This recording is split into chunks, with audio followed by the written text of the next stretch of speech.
Ano po yung reason nung bakit niyo po naisipan na magpa-install po ng solar? Ang dahilan talaga unang-una is like ang mahal ng kuryente.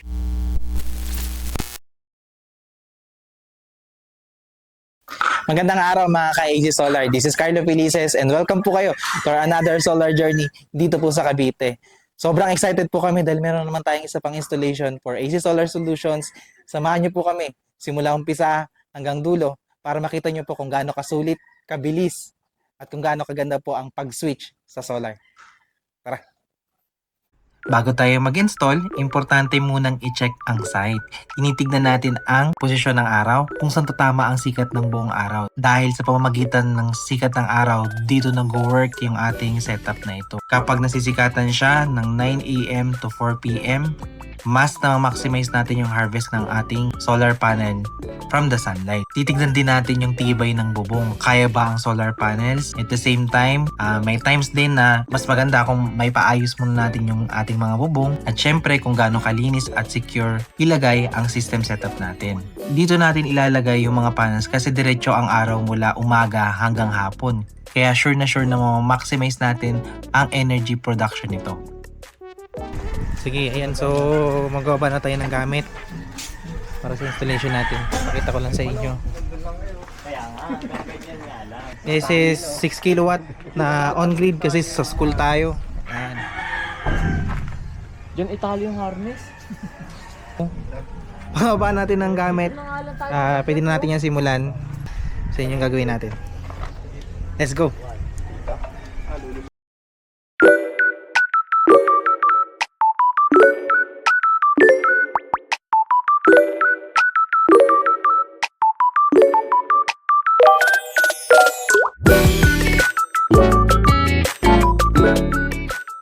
So yung ating panel, bifacial na yan, baliktaran. Patignan nyo pati yung likod.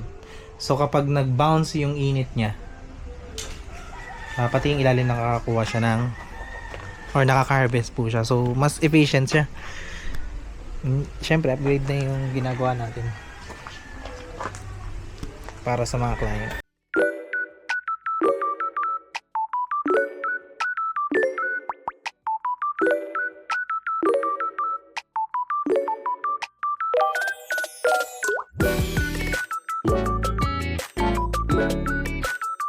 Unang step, naglalagay tayo ng mounting frames. Dito, nakapatong ang solar panels para stable at safe kahit umulan o umaraw ng malakas. Next step, ilalagay na natin ang mga panels mismo. Ang gamit natin dito ay bifacial na mga panel. So, tumatalbog ito sa ilalim lalo po kung puti ang inyong bubong. Mas maximize nyo po yung harvest from the sunlight. Ang mga panel po natin na to ay kilala sa tibay at efficiency. Kaya kahit maulan, productive pa din. Kahit hindi gaanong or kahit maulap, nakaka-harvest pa rin po siya. Siyempre, hindi lang panel ang importante. Yung inverter po natin dito pumapasok at dito pinaprocess at kino-convert into energy yung na-harvest po natin from the sunlight. At ito po yung nagagamit natin na electricity sa appliances natin sa ating mga tahanan. So, 10 kilowatt na inverter on-grid. Okay, kasi gusto ni client in the future, kung gusto niyang magpa-upgrade, naka-ready ng inverter. Hindi na siya bibili ng bago. So, nag-cover tayo niyan. Check this out.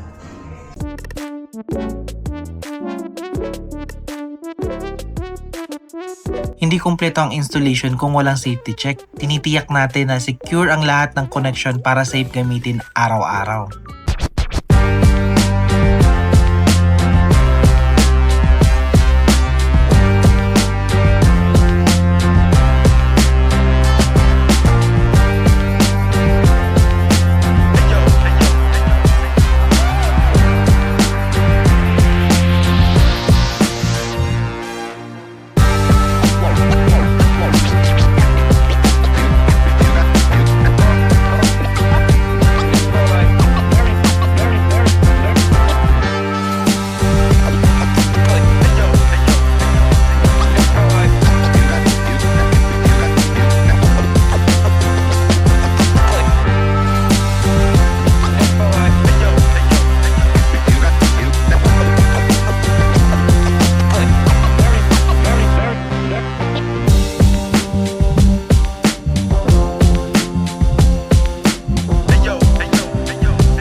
ka-Easy Solar, almost finished na po ang ating installation ng 6 kilowatt dito po sa private school. And simula po today, magagamit na po nila yung setup po nito. Imagine, araw-araw po tuwing sumisikat yung araw, makakabawas na po sa bill nila sa Meralco. So, ayan po yung susundan natin. Later po, mag-working na po natin yung inverter. So, commissioning po tayo kasama po si client kasi explain po natin no, kung paano siya makikita or paano natin matatrack yung harvest po natin from the sunlight every day. So, meron kasi tayong app dyan.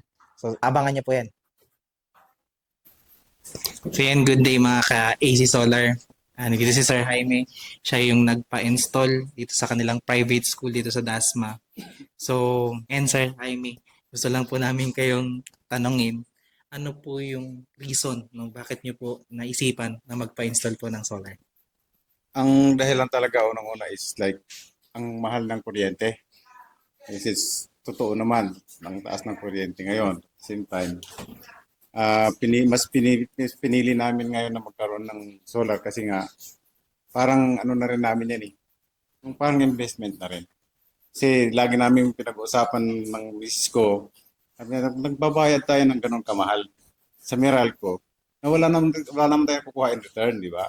Kundi kung ano yung lang ginamit natin. So, yun nga, naano namin na magano ng solar at least in 2 years time, siguro, amin na yun.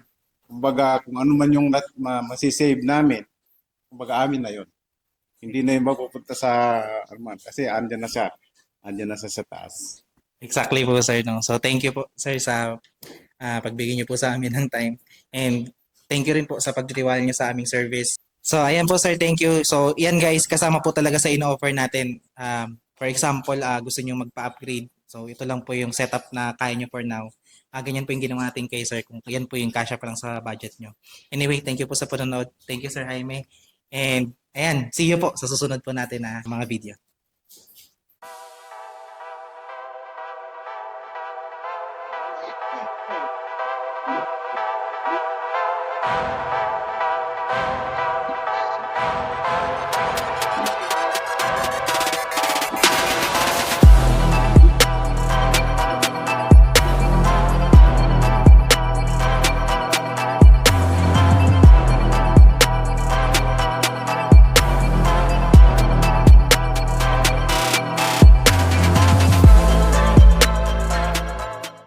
Kaya kung gusto nyo po na kayo ang maging susunod na solar home owners, please message us sa number po na makikita nyo sa screen at nandyan din po yung aming Facebook page. Tutulungan po namin kayo makita kung gaano po kalaki ang inyong matitipid and gaano kabilis ang return of investment po ninyo.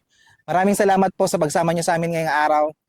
Please like, share, and follow na rin po sa aming page para maging updated kayo sa mga susunod po natin na solar journey.